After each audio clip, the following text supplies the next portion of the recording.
A vida de Sansão, ela ilustra que nem sempre um bom começo é garantia de um bom final. Salomão escreveu em Eclesiastes capítulo 7, versículo 8 o seguinte: melhor é o fim das coisas do que o seu princípio. Sansão teve um começo brilhante, um homem cheio do Espírito Santo, cheio da força física, usado por Deus, separado por Deus, escolhido pelo Senhor para ser o libertador do povo. Olha que tremendo. O nome dele significa ensolarado. Ele teve um começo brilhante, mas infelizmente ele terminou mal. Sansão tinha tudo para dar certo, irmãos. O nascimento dele foi precedido pela visita de um anjo do Senhor. Depois você lê Juízes capítulo 13, verso 3. O nascimento dele foi resultado de um milagre, porque a mãe dele não podia ter filhos.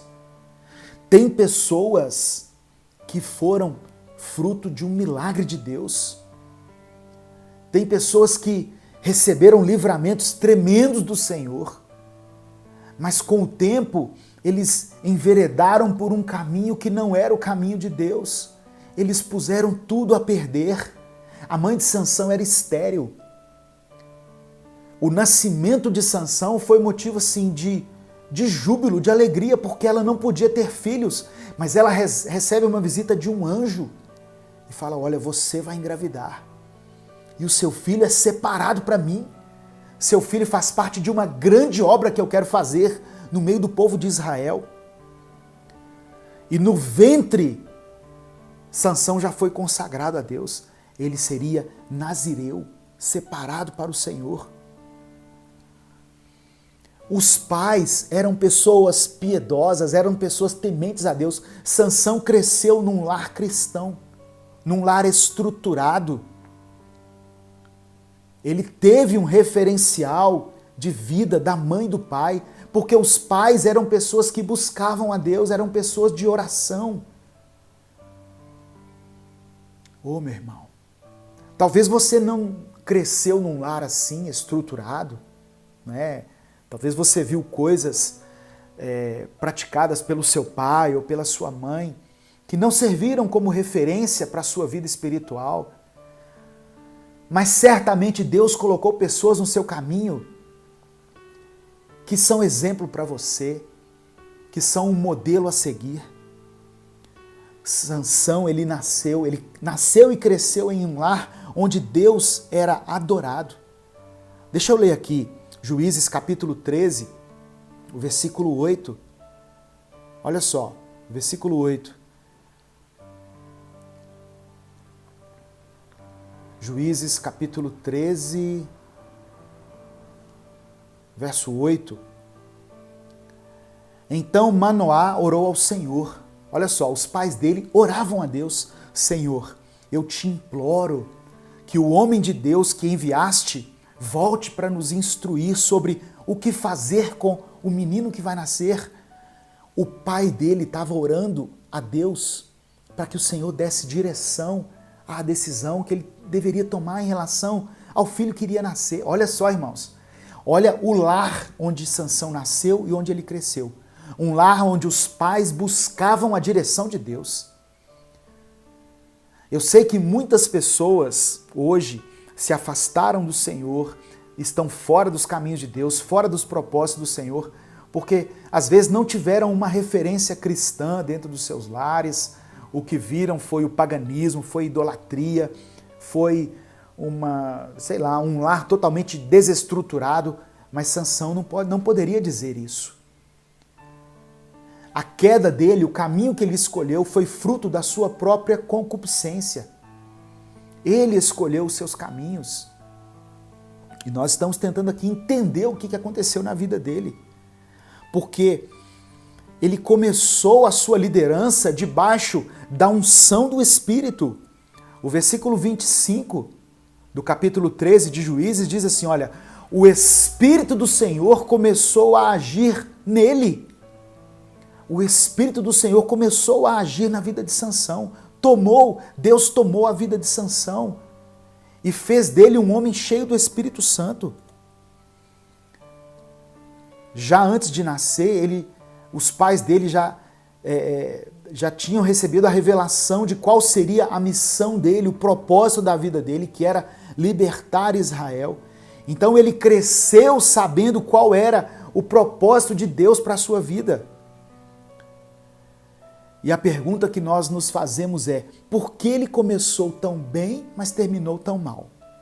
Como pode um homem começar como um príncipe de Deus, mas terminar como palhaço nas mãos do inimigo?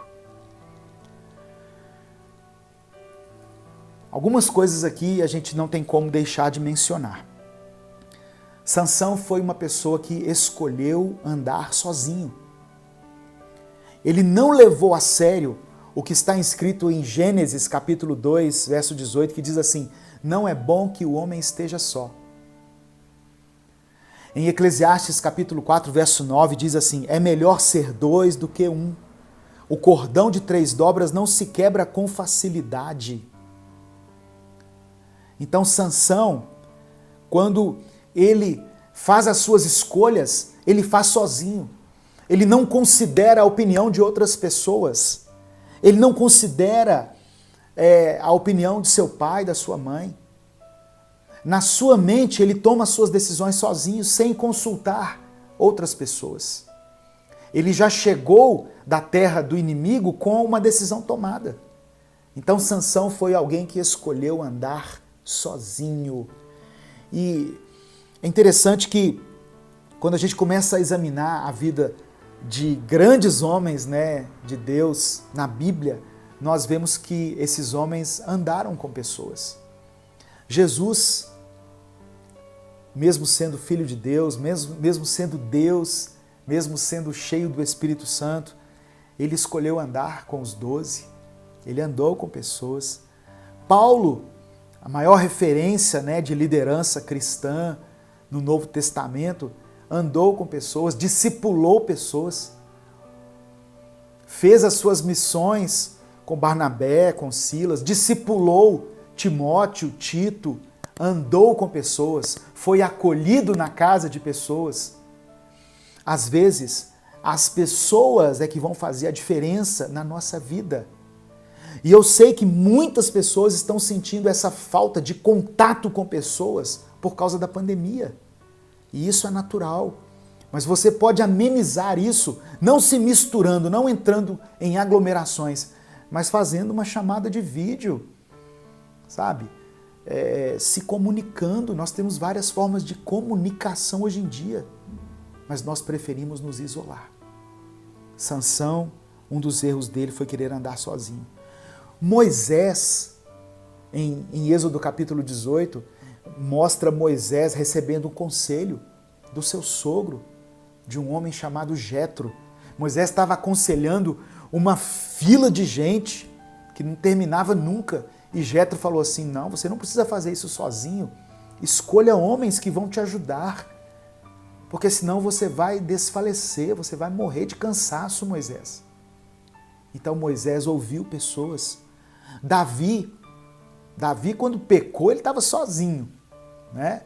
Mas para que ele voltasse a ter o seu ministério restaurado, ele precisou ser confrontado por um homem chamado Natã, um profeta. Josué andou com Moisés. Enfim, são várias menções na Bíblia aqui. Então, nós precisamos ter alguém a quem nós prestamos contas. A minha esposa costuma dizer assim: você não quer prestar contas, não se case. Porque quem anda sozinho, irmãos, a tendência é andar por caminhos errados, é fazer coisas erradas. Diga onde você está indo, com quem está indo, o que você está fazendo. Isso chama-se prestação de contas.